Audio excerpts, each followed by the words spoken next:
মারুতি কার, এই কার কালো কাঁচ লাগিয়ে যায়, আর যে একটা বিড়ি দুবার ভিতর কানে দিয়ে দোকানে বসে খেয়ে সে সিগারেট খায়, গোল গোল ধোঁয়া ছাড়ে আমাদের নেতাদের দেখে। বিশ্ববরেণ্য নেতা মমতা ব্যানার্জি তাকে এবার চ্যালেঞ্জ করা, কোথায় সাইকেল, কোথায় মাইকেল, কোথায় পিয়াজি, কোথায় নেতাজি। নরেন্দ্র মোদী বিশ্বের 24টা দেশের সর্বোচ্চ সম্মান লাভ করেছেন, কি জানেন কিনা?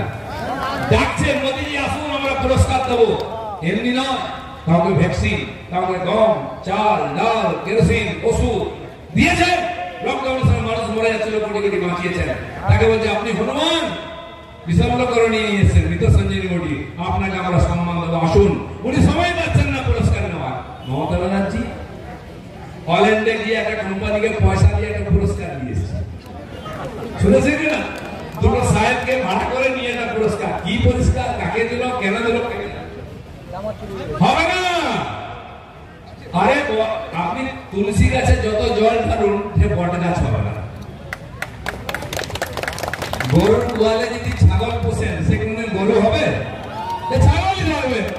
তো ছাগলকে ছাগল থাকতে, তুলসী গাছকে তুলসী গাছকে দিই, বট গাছ বট গাছ।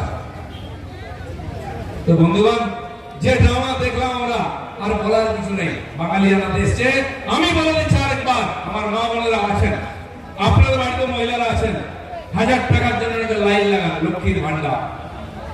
বারাসাত জেলার একটা ঘটনা এসছে, এক মাসে 500 মহিলা গায়েব হয়ে গেছে। গৃহবধূ বলছে পরকিয়া করে চলে গেছে। পরকিয়া করলে তো কার বাড়িতে যায়? সেই 500 মহিলা কোনো খবর নেই। তাহলে সারা পশ্চিমবঙ্গে কত হাজার মহিলা গায়েব হয়ে যাচ্ছে। 60 থেকে 70 বছরের কোনো মহিলা সুরক্ষিত নন। বাড়ি থেকে বেরোলে ফিরবে কোনো গ্যারান্টি নাই। মেয়ে স্কুল গেলে কখন ফিরবে চিন্তায়, মেয়ে টিউশন গেলে কখন ফিরবে চিন্তায় থাকি। সন্ধ্যাবেলায় মায়েরা বোনেরা বাজারে গেলে না ফেরার মতো বারবার ফোন করি। এই জন্য টিএমসি কে ভোট দিচ্ছি, টেনশন লাগবে করে খাচ্ছি, তাতেও ভাগ কাটবেন তো, এখানে কেন, ওখানে কেন, সেখানে কেন, লুটের রাজত্ব চলছে। আর তারপরে বাংলাদেশে ঢুকিয়ে কেন্দ্র সরকারের সমস্ত যোজনার লাভ তাদের দেওয়া হচ্ছে। বাড়ি, ঘর, টোটাল লোন, শৌচালয় সব নিয়ে নিচ্ছে বাংলাদেশের মুসলমানরা। আর যেখানে সেখানে ঝুপড়ি করে রাস্তায় বসে যাচ্ছে। এই যে কেন্দ্র সরকারের গরিব কল্যাণ যোজনা, শৌচালয়, আবাস যোজনার বাড়ি, জলের কল, তারপরে মহিলাদের জন্য বিশেষ সুবিধা, তারপরে আপনার এই যে চাল ডাল রেশন, এই মোদীজি দিচ্ছেন গরিব মানুষের জন্য। তার ফলে মোদী যখন প্রধানমন্ত্রী হন, 30 কোটি মানুষ দরিদ্র সীমার নিচে ছিল ভারতবর্ষে। আজ 27 কোটি মানুষকে আমরা দরিদ্র সীমার উপরে নিয়ে এসেছি।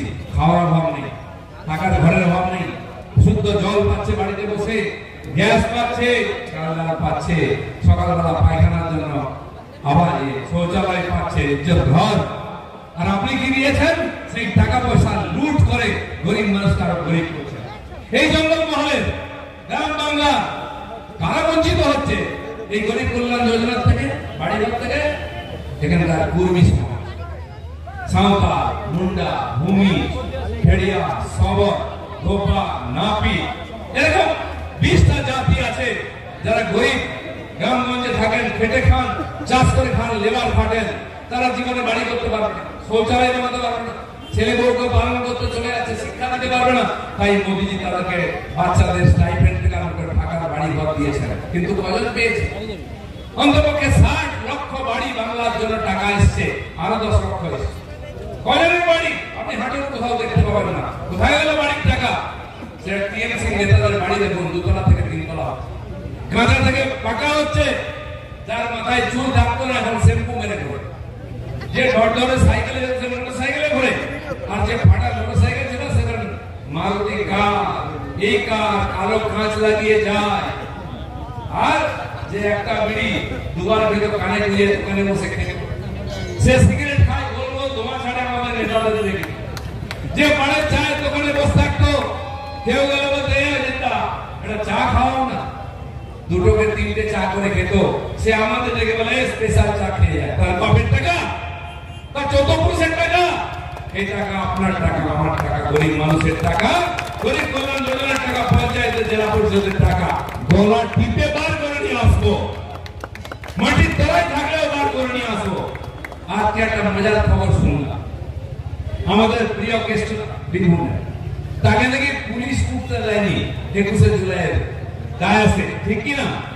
আমি শুনলাম, জানি না, কিন্তু দশা দিদিমণি তার মাথায় হাত বুলিয়ে গোল্ড থেকে 550 কোটি টাকা করে নিলেন, পার্টি চালিয়ে নিলেন। বেচারা আজকে ডায়াসে উঠতে পারছে না। আর আমার এখানে দেখুন সাধারণ তরুণী ডায়াসে বসে, এখানকার ওখানকার কোনো পার্থক্য নাই, যাতে দেখতে পান তাই উপরে দাঁড়িয়ে আছে।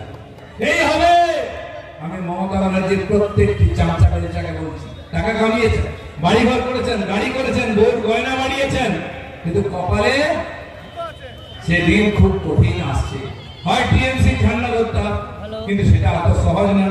গতবার একটু ঢিলা দিয়েছিলাম, অনেক মশা মাছি ঢুকে পড়েছে, ঝাড়াই বাছাই চলছে, কিছু গেছে কিছু আছে।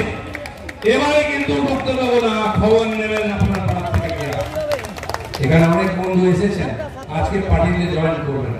আমাদের পুরনো কর্মী 21-এর পরে অত্যাচারের ভয়ে টিএমসি ঝান্ডা ধরেছে, মিছিলে হেঁটেছে, বাড়ি ঘর ছেড়ে চলে গেছে, কিন্তু পার্টি ছাড়েনি। ভেতরে ভেতরে তারা অনেকে এসেছেন, আবার আজকে বিজেপিতে যোগদান করবেন। তাদেরকে আমি অন্তর দিয়ে স্বাগত করছি। আপনাদের জায়গায় আমাদের হৃদয় আছে, কারণ আপনিও রক্ত ঝরিয়েছেন, ঘাম ঝরিয়েছেন, তবে বিজেপি বেড়েছে। সবসময় স্বাগত। কিন্তু ওই কাটমানিখোর, ওই দাম, ওই শিক্ষক কেলেঙ্কারির লোক, তাদেরকে নেব না। যারা গরিব মানুষের জমি বাড়ি বিক্রি করে, গয়না বিক্রি করে টাকা এনেছে নিয়েছে, তাদেরকে বিজেপিতে জায়গা হবে না। অনেক দালালের হাত ধরে দালাল ঢুকতে পারে, খুব সাবধান। ঢুকেছে তো গেছে, তাই আমাদের অধঃপতন। কিন্তু মনে রাখুন, সোনা সবসময় সোনা হয়। আপনারা হচ্ছেন তাই